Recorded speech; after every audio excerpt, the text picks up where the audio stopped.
মানুষের সমস্যা দূর করতে অবশেষে টনক নড়ল রাজ্য সেচ দফতরের। বন্যায় ভেঙে বিচ্ছিন্ন হয়ে যাওয়া যোগাযোগ ব্যবস্থা সঠিক করতে বরাদ্দ হয়েছে অর্থ এবং সেই কাজ শুরুর পরিকল্পনা নিয়ে সার্বিক পরিস্থিতি খতিয়ে দেখলেন সেচ দফতরের কর্তারা। মালদহের মানিকচক ব্লকের দক্ষিণ চণ্ডীপুর কাটাবাদ এলাকায় পৌঁছে যান রাজ্য সেচ দফতরের কর্তারা। ইতিমধ্যে এই যোগাযোগ ব্যবস্থা সঠিক করে তুলতে বরাদ্দ হয়েছে প্রায় 2.5 কোটি টাকা এবং সেই বরাদ্দে কাজ শুরু হচ্ছে বলেই জানালেন দফতরের আধিকারিকরা। গত বছরের বন্যায় নবনির্মিত যোগাযোগ ব্যবস্থা ভেঙে তছনছ হয়ে যায় ভুতনি থানার দক্ষিণ চণ্ডীপুরের কাটাবাঁধ এলাকায়। চরম দুর্ভোগের মধ্যে পড়ে ভুতনির হাজার হাজার মানুষ। প্রশাসন কোনো হেলদোল না দেখানোয় এলাকার যুবকরা চাঁদা তুলে ভাসমান ফুটব্রিজ তৈরি করে ফেলেন। গত মাস কয়েক ধরে এই ফুটব্রিজ ছিল একমাত্র যোগাযোগের মাধ্যম। পাকা কাজের দাবি করে আসছিল এলাকাবাসী। শেষমেশ টনক নড়েছে রাজ্য সেচ দফতরের। প্রায় 2.5 কোটি টাকা বরাদ্দ করা হয়েছে যোগাযোগের রাস্তা তৈরি করার জন্য। মঙ্গলবার বিচ্ছিন্ন হয়ে যাওয়া যোগাযোগ ব্যবস্থার অংশ পরিদর্শন করতে যান রাজ্য দফতরের চিফ ইঞ্জিনিয়ার কৃষ্ণেন্দু ভৌমিক। সঙ্গে ছিলেন সেচ দফতরের এক্সিকিউটিভ ইঞ্জিনিয়ার শুভঙ্কর গুড়িয়া সহ অন্যান্যরা। ইতিমধ্যেই মাটি দিয়ে আপাতত চলার রাস্তার কাজ শুরু হয়েছে। তারপর এই এলাকা জুড়ে পাকা কাজ করা হবে যোগাযোগের ব্যবস্থার জন্য বলে জানিয়েছেন সেচ দফতরের চিফ ইঞ্জিনিয়ার কৃষ্ণেন্দু ভৌমিক। কামাখ্যা তারাপীঠ সিদ্ধতান্ত্রিক গুরু প্রশান্ত শাস্ত্রী।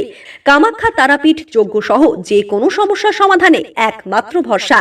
ঠিকানা রত্নজ্যোতি শোরুম, রত্নজ্যোতি মোড়, দেবীনগর, রায়গঞ্জ, উত্তর দিনাজপুর। মোবাইল নম্বর 8629986786।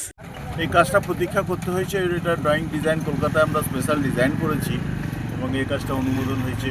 অত্যন্ত দ্রুততার সঙ্গে আমার মাননীয় মুখ্যমন্ত্রী এবং মাননীয় মন্ত্রী ওনার অনুপ্রেরণা এবং উৎসাহ, ওনাদের অনুপ্রেরণা উৎসাহতে আমরা দ্রুত শুরু করতে পেরেছি। এটা 3 মাস টাইম দেওয়া আছে, তবে আমাদের টার্গেট 2 মাসের মধ্যে এটা শেষ করব।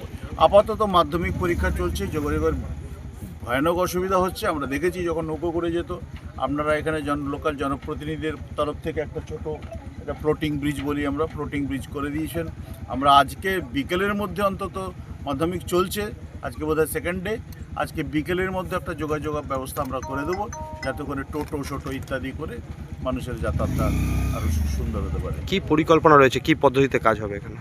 পদ্ধতিতে কাজ হবে, দুপাশে ব্যারিকেড হবে। যেহেতু বড় বড় ডিচ আছে, দুপাশে ব্যারিকেড না দিলে মাটিটা সরে যাবে এবং সেই বাঁধ টিকবে না। যথেষ্ট কম্প্যাকশন হবে। আমরা ভালো মাটি যেখানেই পাওয়া যাবে, যত দূরেই পাওয়া যাবে সেটা দেখে নিয়ে সেখানে লাগাবো। কম্প্যাকশন হবে এবং সুন্দর সেকশন হবে।